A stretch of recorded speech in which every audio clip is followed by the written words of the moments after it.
Thank you, Ms. Smith. Thank you. We have her. My name is Skylark and I live at 2216 Bollinger Avenue, Northeast.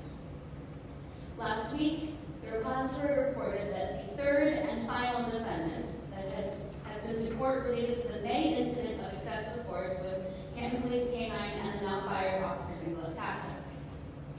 Where are Casto's charges?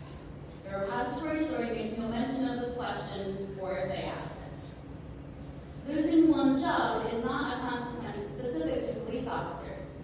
The defendants could also have easily lost their jobs.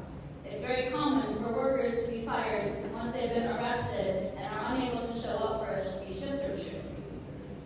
If the only charge that the third defendant still had on his plate was resisting arrest, and the other assorted charges couldn't stick, then what on earth was he being arrested for? If someone is not being arrested legitimately, how can it be illegitimate to resist? But again, where are the charges that Casto should face? When another department hires him, he's likely to repeat the same behavior toward members of the public in that jurisdiction. Under our current system, punishment is how we attempt to stop repeated bad behavior.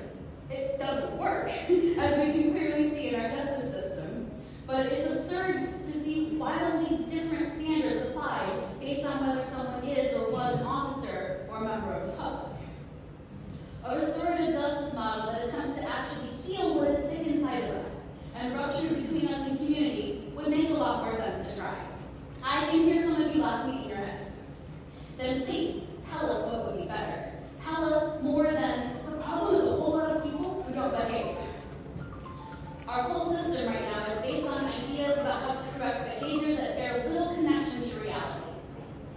How would you give Casto and the more recently fired Officer Brandon Momorov the tools and motivation to behave better?